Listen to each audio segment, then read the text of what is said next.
blood in the dust. The sun was cruel on the desert planet of Zaria.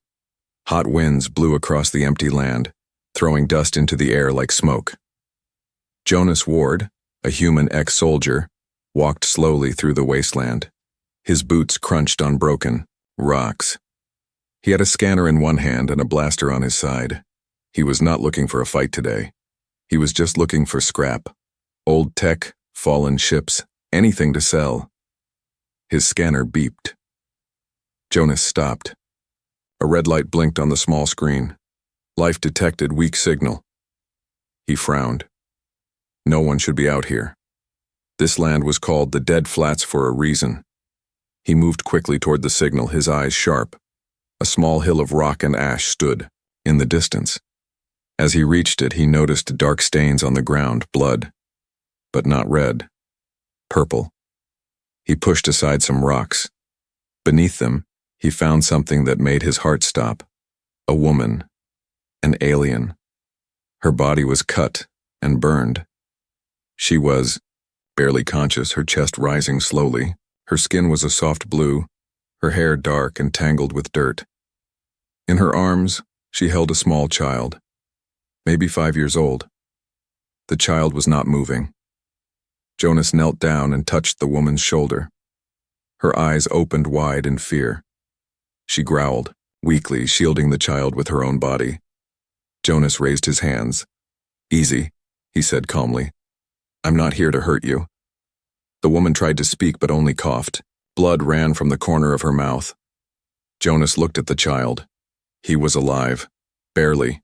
His breathing was shallow. Jonas knew they wouldn't survive out here for long. "I'm going to help you," Jonas said firmly. He pulled out a blanket from his bag and wrapped it around both of them. The woman didn't fight him. She was too weak. He lifted them into his old hover sled. It groaned under the weight, but it moved. Jonas lived in an abandoned mining outpost deep in the hills. It was old but safe. Hidden. He had food, clean water, and a small medkit. He placed the alien woman on a mattress and carefully cleaned her wounds. She winced but didn't speak. The child still hadn't woken up. Jonas laid him next to her and gave him some oxygen. Hours passed. The woman opened her eyes again. She tried to sit up, but Jonas gently pushed her back down. "You need rest," he said softly. She stared at him, confused. Then she looked at her child and touched his face. Her hand trembled. Jonas made a warm soup and offered her a spoonful. She hesitated but took it. One bite, then another. Her hands shook as she held the spoon. "Name?" Jonas asked, pointing to himself. "Jonas." She didn't reply. He pointed to her. "You?" She blinked slowly. "Soraya." Her voice was rough, almost broken. Then she placed her hand gently on her child's chest. "Tari." Jonas nodded. "Soraya. Tari. Got it." They sat in silence as the sun went down outside. The wind howled like ghosts through the cracks of the old outpost. Jonas checked the child's vitals again. Still alive. Still breathing. But weak. "Who did this to you?" he asked, though he didn't expect an answer. Soraya looked away, pain and fear in her eyes. She held her son tighter. Then suddenly, there was a noise. Jonas stood quickly, blaster in hand. He moved to the window and peeked outside. A small black drone hovered in the sky just for a second, then zipped away. Jonas cursed under his breath. "Damn it, someone's tracking them." He turned to Soraya. "Was that thing after you?" Her eyes filled with tears. She slowly nodded. Jonas understood what this meant. They weren't just running from something. They were being hunted. He looked down at the small alien child, Tari, still unconscious, his small hand clutching his mother's tunic even in sleep. Jonas felt a strange pull in his chest. He could kick them out. Let someone else deal with it. This wasn't his problem. But something deep inside him whispered, "Don't leave them." Maybe it was the war. Maybe it was all the people he couldn't save before. Maybe he just didn't want to be alone anymore. Either. Jonas made his decision. He walked to the door and bolted it shut. Then he walked back to Soraya, looked into her frightened eyes and said, "You're safe now. I'll protect you." For the first time, Soraya didn't flinch when he spoke. And outside, in the darkness of the desert, something watched from the hills. The wind howled through the cracks of the outpost as night fell over the desert. Inside, Jonas sat with a heavy mind. Soraya slept on the mattress, her arms wrapped tightly around her child, Tari. Even in sleep, she didn't let go of him. Jonas stood near the window, watching the sky, his hand resting on his blaster. That drone earlier, it wasn't just passing by, it was searching. He walked quietly to the console at the far wall. The old scanner he had was working again after some repairs. He adjusted the frequency and looked for signals nearby. A faint pulse echoed back. Something, or someone, was circling the region. That drone had not left alone. Jonas cursed under his breath and turned off the screen. He didn't want Soraya to see the fear in his eyes. Suddenly, a small voice broke the silence. "Where are we?" Jonas turned. It wasn't Soraya. It was the boy. Tari had opened his eyes. Jonas stepped, closer, kneeling beside the bed. "You're safe, my name's Jonas." Tari blinked, his large, violet eyes full of confusion. He looked at his mother, then back at Jonas. She was hurt. "Are we in a human home?" "Kind of," Jonas said with a gentle smile. "But it's safe, for now." The boy stared at him for a long time as if trying to understand something. "You're not like the others." Jonas tilted his head. "Others?" Tari's voice trembled. "The ones in black suits. They took us from our home. They said I had something special in me. They hurt Mama when she tried to run." Jonas felt a deep anger rise in his chest. "What do they want from you?" The boy hesitated, then he whispered, "They said my blood can make machines live forever." Jonas froze. It didn't make sense. Or maybe it did. Genetic experiments. Bioweapons. Human scientists had tried it during the wars, using alien DNA to boost technology. Maybe the same twisted logic had reached Soraya's world. He stood and stepped back. "You should rest. We'll talk more. Tomorrow."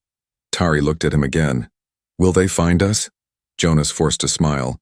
"Not if I can help it." But he didn't sleep that night. He stayed near the door with his blaster ready, eyes wide in the darkness. The next day, Soraya awoke with a gasp. She sat up quickly, panic in her eyes, until she saw Jonas sitting near the old fire pit heating some broth. "Your son woke up last night," he said without turning. "He talked, told me what they did." Soraya lowered her eyes, silent. "I know you don't trust me," Jonas said, "but I need to know the truth. Who's chasing you?"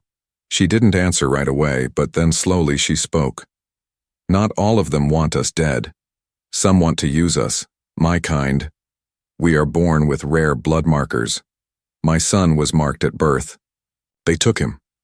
I followed, I fought, I escaped." She looked up, her voice shaking. "But I don't know how long we can hide." Jonas nodded. "Then we don't wait for them to find us." She stared at him. "We run?" she asked. "No," he said, standing. "We prepare." Jonas spent the next hours reinforcing the outpost. He blocked windows, added a signal jammer, and buried heat traps outside. He showed Tari how to stay hidden and where to press the alarm button if anything went wrong. He offered Soraya an old jacket to wear. She took it slowly, almost embarrassed. "Why are you helping us?" she finally asked. Jonas shrugged. "Maybe I'm tired of watching good people get hurt." She looked at him for a long moment. "Or maybe you lost someone too." Jonas didn't answer. Later that day, while fixing a vent pipe on the roof, he saw a shape in the far distance. A figure, small, moving carefully, watching the outpost. Jonas ducked and pulled out his scope. A black helmet. Dark armor. One of them, he climbed back down quietly. "We're being watched," he told Soraya. Her face went pale. She grabbed Tari and held him close. "I won't let them take him," she whispered. "You won't have to." Jonas walked to the weapons locker and pulled out his last 2 energy grenades. That night, the sky above the outpost was silent, but in the hills, soft red lights blinked from hidden helmets. A group was gathering, moving closer. Jonas didn't sleep. And for the first time, Soraya stayed awake too. They were no longer strangers. Fear had connected them, and war was coming. The morning air was sharp and dry as light crept into the broken windows of the outpost. Jonas sat near the main door, staring at the horizon through his cracked goggles. His grip on the blaster was tight, even though the enemy hadn't attacked yet. But he knew they were out there. He could feel them, hiding, watching, waiting. Inside, Soraya gently braided her son's hair with trembling fingers. Tari looked weak, but he was awake. His eyes followed Jonas everywhere. The boy didn't speak much that morning. Fear had settled in his bones. Jonas placed 2 cups of hot water on the dusty table and sat down across from them. "We need to talk," he said firmly, but not unkindly. Soraya looked at him. She still held Tari close, one arm always wrapped around him. "I can't help you," Jonas continued. "If I don't know everything, you told me someone wants your son for his blood. I need more than that." Soraya stayed silent for a moment, then slowly nodded. Her voice was quiet. "My people, we once lived in peace, but when the Empire came, they saw us as useful. Our blood, especially in children, is full of cells that can repair machines, heal broken tech, and even stop aging. They say it's a gift from the old stars." She looked down at Tari. "When he was born, his blood glowed. They tested him in secret, and then they took him." Jonas frowned. "Why didn't they take you too?" "I fought," Soraya said, her voice cold now. "I killed 3 of them. Then I stole him back. We've been running ever since." Jonas leaned back in his chair. "And the drone yesterday?" "They tagged him when he was a baby. There's a tracker deep in his spine. I've tried everything to stop the signal, but it always starts again." Jonas stood up without a word. He opened a metal drawer and pulled out a small black case. Inside were tools, scanners, injectors, and a surgical pen. "I'm not a doctor," he said, "but I've patched up enough soldiers to know how to dig out a tracker." Soraya's eyes widened. "No. If we leave it, they'll always find you." She stepped between him and her child. "What if he dies?" Jonas looked at her with steady eyes. "What if they catch him alive?" The room fell silent. Even Tari seemed to hold his breath. Soraya looked down at her son, who was watching her with wide eyes. He didn't speak, but he reached out and touched Jonas's arm. "I trust him, Mama," he whispered. Soraya trembled. For the first time, she stepped aside. Jonas laid Tari down gently on a clean blanket. He sterilized the tools, his hands calm, but his heart pounding. One wrong move, and he could paralyze the boy. But if he did nothing, the Empire would come, and they wouldn't leave anyone alive. He found the tracker quickly. It pulsed with a faint green glow just beneath the boy's shoulder blade. Deep inside, Jonas took a breath. "Stay still, kid." Tari nodded, biting his lip. The cutting pen hummed to life. Jonas worked with care, sweat forming on his brow. Soraya stood close, holding her son's hand, her lips moving in silent prayer. Finally, after long minutes, Jonas pulled out a tiny black chip, coated in blood. He dropped it on the table and crushed it with the butt of his blaster. "It's out," he said, letting out a long breath. Soraya knelt beside her son, tears falling silently as she held him. Jonas stepped back, suddenly aware of how quiet the room had become. Soraya looked up. "Why are you doing this?" Jonas hesitated. His voice was rough. "I was a soldier. I saw children torn apart by war. No one helped them. I couldn't help them. But now? He stopped, his jaw tightening. Now I can. Soraya watched him for a long moment. Then she stood and walked over to him. Slowly, carefully. She placed her hand on his shoulder. Then today, she said softly, you saved more than one life. It was the first time she had touched him without fear.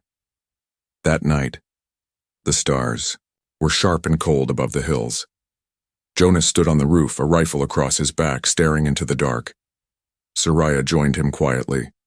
They didn't speak much, but something had changed. She didn't sit far from him. She sat beside him. And below, in the warm outpost, Tari slept with no signal calling his enemies. For the first time in weeks, he was truly hidden. The silence of the desert was broken by the deep rumble of engines. Jonas looked up sharply from his rooftop post. Far in the sky, 3 dark shapes sliced through the clouds, fast, military, and low. His heart tightened. These weren't patrol drones. These were dropships. He climbed down quickly, boots thudding against the old ladder. Inside, Soraya sat, with Tari humming something soft in her language. Jonas entered fast and shut the door behind him. We've got company, he said. Big ships, not Empire. Not yours either. I think they're mine. Soraya stood, tense. Your people? Not exactly friends, Jonas said, checking the charge on his rifle. Old war squad. They probably tracked the drone signal before I crushed it. Or maybe someone sold my location. Either way, they're not here for tea. She moved closer. To him. Will they help us? Jonas laughed bitterly. They're scavengers in uniform now. If they find out what's in Tari's blood, they'll sell him to the highest bidder before you can blink. Soraya's face went pale. Then we hide. No, Jonas said. We greet them. But we do it smart.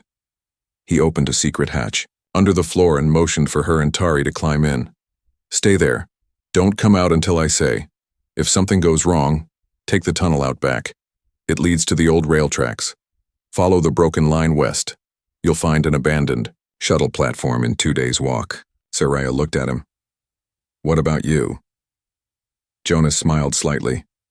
I'm good at lying to dangerous people. The hatch shut with a dull thud. Minutes later, a loud knock shook the metal door. Jonas opened it slowly. 3 figures stood there. One was tall and broad with steel armor and cybernetic eyes. That was Commander Rix, Jonas's former squad leader. Beside him were Pella and Varn, both dirty, scarred, and carrying heavy rifles. Jonas Ward, Rix said with a smirk. Still breathing, I wasn't sure. Still standing, Jonas replied. You're early for drinks. Rix stepped inside, without asking. We tracked a drone here. It belonged to the Imperial Science Corps. You know anything about that? Jonas shrugged. Drone passed by yesterday. Didn't stay long. Pella walked around, scanning the corners of the room. You, alone, Ward? Jonas nodded slowly. Always. Varn tapped his boot against the floor. Funny. Feels hollow here. Jonas tensed. Old miner shaft underneath. Whole place is a mess. Rix looked at Jonas carefully. You were a good liar in the war, but you were never a good thief. So, let me make this simple. We know what the drone was tracking. A rare blood signature, hybrid tech binder, female, and a kid. They're worth more than a fleet ship. Jonas's eyes narrowed. And you came to claim the bounty. Of course, Rix said. That's what war dogs like us do now. Jonas stepped back slowly, pretending to think. Even if I had, then what's your plan? Sell them to the Empire? They'll melt that kid's bones for samples. We won't ask again. Pella growled. Jonas sighed. I hoped you'd say that. Then he threw the flash grenade. Light exploded in the room, Rix yelled. Varn fired blindly. Jonas dropped low and rolled to the console, hitting the switch that locked the outer door. Soraya burst from the hatch below, carrying Tari. Now? She shouted. Now! Jonas yelled. She ran for the back tunnel as Jonas fired 2 quick shots. One grazed Pella's leg. The second hit a tank behind Rick, sending a blast of hot steam into his face. Jonas followed close behind them, sealing the tunnel door just as bullets hit the wall behind him. They ran through the tight path, Tari clinging to his mother's shoulder. "They'll follow us," Soraya cried. "They'll try," Jonas answered, "but they won't find what they're chasing." They reached the exit and came up through a thick patch of dry brush. The sun was low now, casting long shadows across the land. In the distance, the sound of the dropships grew louder. "We need to move," Jonas said. "They'll scan the whole region soon." Soraya stopped, panting. "Why did your own men betray you?" Jonas looked at her, eyes filled with regret. "Because they're not men anymore, just scavengers with guns and no purpose." She touched his arm, this time not in fear, but with quiet strength. "Then don't let them take yours." They ran west, the desert wind blowing behind them. Above, the dropships circled like vultures, but Jonas was no longer just a soldier. He was now something more, a guardian. Smoke rose in thick black clouds behind them as Jonas, Soraya, and Tari ran across the rocky plain. The outpost, Jonas's shelter, his only home, was burning. The blast had shattered the roof. The fire had consumed everything he owned. But he didn't look back. He only kept running, gripping Soraya's hand as she struggled to carry Tari in her arms. The child was still weak. His eyes barely open, his breathing shallow. The escape tunnel had bought them time, but not enough. Rix and his squad would have found the hidden exit by now. Drones would be flying overhead any second. Jonas could hear the faint hum in the sky already. They reached a narrow gorge, its rocky walls offering brief cover. Jonas motioned for them to duck. They slid behind a cluster of jagged stones. Dust coated their skin. Blood dried on Soraya's arm from a cut she got while fleeing. Jonas checked his blaster. It had only 2 charges left. 1 grenade. That was all. Soraya's voice was shaky. "He can't go on like this." Jonas touched the boy's forehead, burning with fever. "There's an old comms tower just 2 clicks west," he said. "If we can reach it, I might be able to boost a message. Maybe call for help." "From who?" Soraya asked, her tone sharp.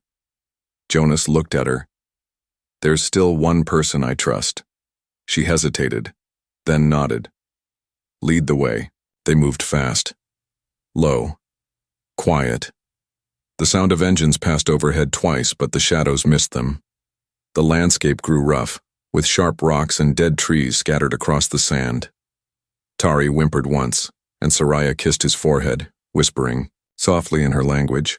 Finally, the tall metal structure of the comms tower appeared behind a ridge. It was broken in parts but still standing. Jonas hurried forward, climbed the ladder, and began reconnecting wires inside the cracked panel. Sparks flew. A weak light blinked. A signal started to pulse. He typed one name. Captain Ellen Rhine. A minute passed, then 2, and then a voice crackled through the old speaker. "Jonas, you're alive?" "It's me," he said, relief rushing through him. "I need extraction. 2 passengers. Non-human. One of them is a child. It's urgent." Pause. "Are you in trouble?" Jonas glanced back at Soraya and Tari. "Yeah, and the kind of trouble that burns buildings." Ellen sighed. "Sending coordinates. I'm 2 hours away. Hold tight." The signal died. Jonas climbed down quickly. "Help is coming, but we have to stay hidden until then." But it was already too late. From the hilltop above, a voice called out, "Ward! You're out of hiding! Good!" Jonas turned slowly. Rick stood on the ridge, a blaster rifle in one hand and a small tracking device in the other. "I told you," he shouted, grinning. "You were never a good thief. That comm signal lit you up like a beacon." Pella and Varn flanked him, rifles raised. Jonas stepped in front of Soraya and Tari. "You don't have to do this." "Oh, but I do," Rix laughed. "Do you know what the bounty is for that kid? Enough to retire on 5 planets. I'm not walking away from that." Soraya stood, holding her child tightly. "You'll have to kill me first." "Not a problem," Pella sneered. Jonas didn't wait. He threw the last grenade and pushed Soraya down. The blast shook the rocks. Varn was thrown off balance. Jonas fired both shots from his blaster. One hit Rix in the shoulder, the other struck the edge of the ridge, forcing them to duck. "Run!" he shouted. Soraya took off down the slope, holding Tari against her chest. Jonas followed, heart pounding. They zigzagged through broken terrain as gunfire rained behind them. A sharp sting hit Jonas's leg. He stumbled. A burn mark from a glancing shot. Gritting his teeth, he pushed forward, limping. The sound of engines grew louder, not dropships. This time, a shuttle, a silver transport burst through the clouds, sleek and fast. It hovered just above the sand as its ramp lowered. Captain Ellen Rhine stood inside, shouting, "Get in!" Soraya ran up first, handing Tari into Ellen's arms. Jonas was behind her, dragging his injured leg. Rix appeared again on the ridge, yelling, "You think you can escape? That boy belongs to the Empire." Ellen turned, holding a blaster. "No," she said coldly. "That boy belongs to his mother." She fired. The blast hit the rocks near Rix, forcing him back. Jonas climbed aboard, blood on his knee and sweat on his brow. The shuttle rose fast. Below them, the desert faded, and the fire in the shelter was now only smoke in the wind. Inside the ship, Soraya held Jonas's hand. Her grip was firm. "You didn't have to come back for us," she whispered. Jonas smiled weakly. "I already did," and for the first time Soraya smiled too. Not in fear, but in trust. The shuttle sliced through the atmosphere like a silver blade, shaking as it entered the colder layers of the planet's upper sky. Inside, the cabin lights flickered while wind currents pounded the ship. Jonas sat strapped into the side bench, his wounded leg wrapped tightly in cloth. Blood had soaked through, but he ignored it. His eyes never left Soraya and Tari.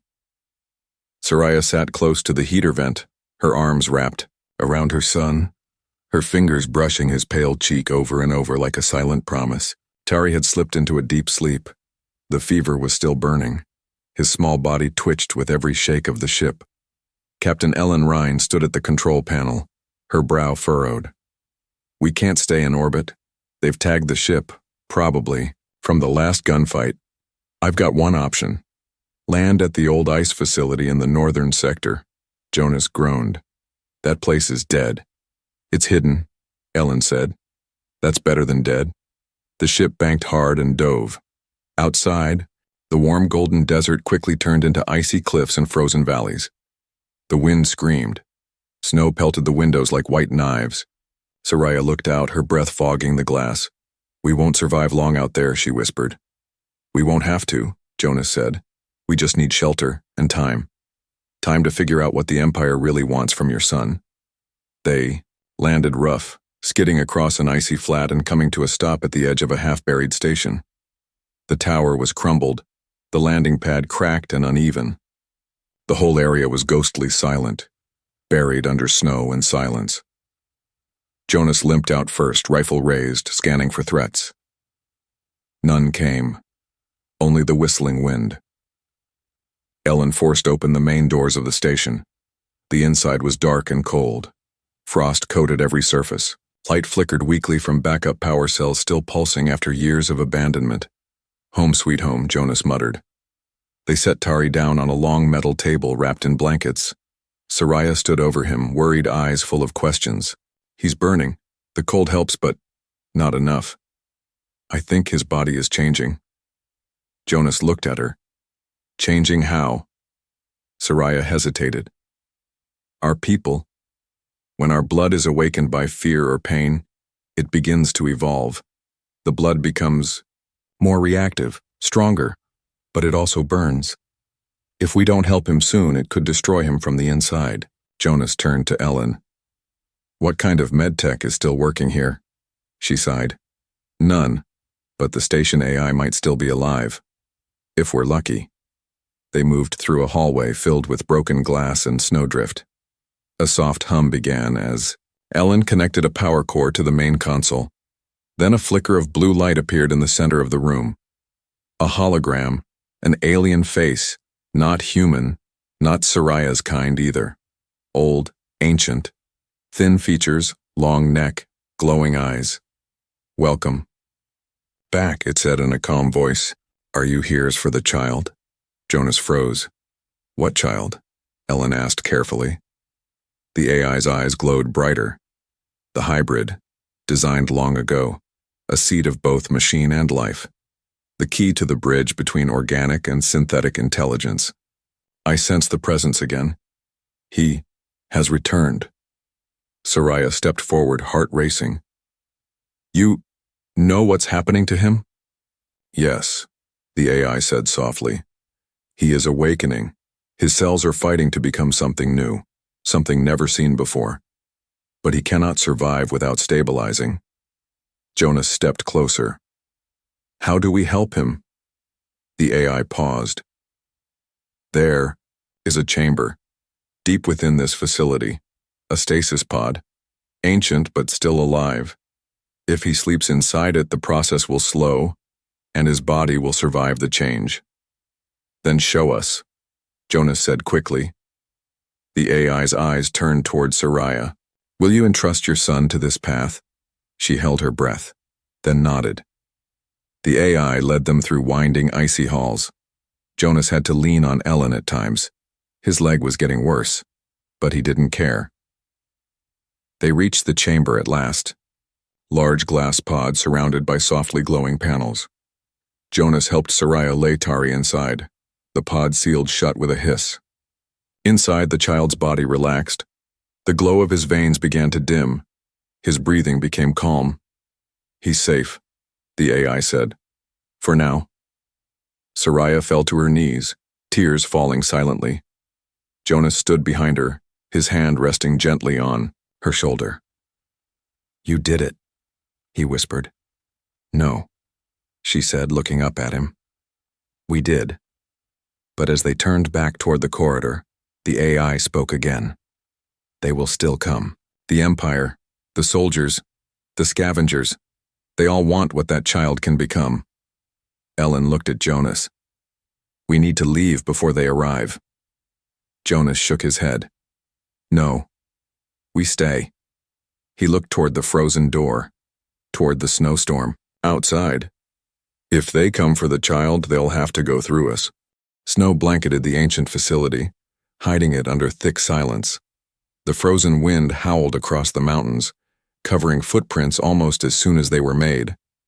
Inside, the warmth from the power core flickered weakly, barely keeping the cold at bay. Jonas stood by the sealed chamber, watching Tari sleep in glowing stasis. The boy's skin shimmered faintly now, something deep inside him changing, growing, becoming more than either human or alien. Soraya sat close by, eyes half closed, but her hand never left the pod's surface. She hadn't slept much. Fear and hope pulled at her heart like opposite storms. Tari was alive, yes, but the danger hadn't passed. It had only taken a new shape. Captain Ellen Rhine came down the icy hall with a grim face. We've got movement, she said quietly. 3 ships, approaching fast from the North Range. Jonas sighed. They found us. They're not broadcasting ID, Ellen added. No signals, no warnings. Could be Empire, could be Rix's men, could be both. Jonas picked up his rifle. The power cell was nearly empty, but it would fire a few more times. He tightened the straps on his coat and looked at Soraya. You still have a way out, he told her. There's a south tunnel. It goes to the cliffside. Ellen can take you and Tari from there. Soraya stood. Her voice shook. And leave you behind? Jonas gave a weak smile. I was never supposed to be part of this, but I chose to be. That makes all the difference. She stepped toward him, eyes burning. You're part of us now. Your family. Jonas blinked, caught off guard. Soraya continued, voice strong. You saved my son. You saved me. No one ever stayed, but you did. Jonas felt something rise in his chest, something heavier than duty, something deeper than protection. It was love. Not romantic, not selfish. It was the love of belonging, the kind he hadn't felt since the war ended. I stay, Soraya said firmly. If you fight, I fight too. Ellen looked between them and nodded. Then let's make it count. The enemy ships landed in the clearing above the station. Black figures poured out, some armored like Rix's mercs, others in the silver armor of the Empire's Science Corps, a joint force. They didn't trust each other, but greed had united them. Jonas, Soraya, and Ellen took positions near the upper corridor. Jonas placed mines at the doorways. Soraya, with her sharp alien vision, counted enemies from afar, over a dozen. Ellen readied her long-range rifle. Her hands didn't shake. She was ready. As footsteps echoed down the main hall, Jonas activated the loudspeaker. His voice echoed through the ice. "This is your only warning. Leave now. You're not getting." "The boy," a cold voice answered. "Rix. You're not a soldier anymore, Ward. You're a relic. And that child? He belongs to the galaxy now." "No," Jonas replied. "He belongs to his mother." Gunfire erupted. The blast from the hallway mines sent 3 mercs flying. Soraya rolled to cover and fired a strange alien pistol Jonas had never seen before. It glowed blue and hissed like a snake. 2 enemies fell before they even knew where she was. Ellen took out a sniper on the ridge with 1 clean shot. Jonas fired his rifle until the charge light blinked red. Then he grabbed a pipe and swung it into the chest of the next soldier that came through the smoke. They were outnumbered, but not outwilled. One by one, the attackers fell. But then came the second wave. Heavier armor. Energy shields. Soraya screamed as a bolt grazed her shoulder. She fell back behind a crate, blood on the ice. Jonas rushed to cover her with his own body. "You okay?" he shouted. "I've been through worse," she hissed, gritting her teeth. Behind them, a deep hum filled the air. The stasis pod. Jonas turned. The glass was glowing brighter than before. Tari's body shifted inside. His skin now shimmered like silver stone. His eyes slowly opened. Jonas stared in awe. "He's awake?" The AI's voice returned in the room. "The hybrid awakens. Protector of flesh and code. The balance of 2 worlds." Tari raised his small hand. The air around him shimmered. Energy pulsed from the pod, flowing through the room like a wave. Outside, the attackers paused, confused. Their weapons sparked, their visors glitched, then the pod opened with a soft hiss. Tari stepped out, barefoot, glowing with strange light. He looked at his mother, then at Jonas. "They won't hurt us anymore," he said quietly. His voice was calm, but filled with ancient power. He raised his hand. Every enemy weapon melted, ships powered down. The storm outside stopped. Complete silence fell. Then Tari turned to Jonas and smiled. "You protected me," he said. "Now I'll protect you." Jonas knelt slowly, overwhelmed. "You're just a boy." "I'm also something new," Tari said. "But I'm still her son." Soraya rushed forward and held him tight, her tears mixed with laughter. Jonas rose to his feet. His body hurt. His soul didn't. Ellen walked over, staring in disbelief. "So, what now?" Jonas looked out the shattered door where snowflakes floated peacefully in the still air. "Now?" he said softly. "Now we start over. Together." The child who was hunted now stood free. The mother who had lost everything now had a home, and the man who once wandered alone was now the guardian of 2 worlds.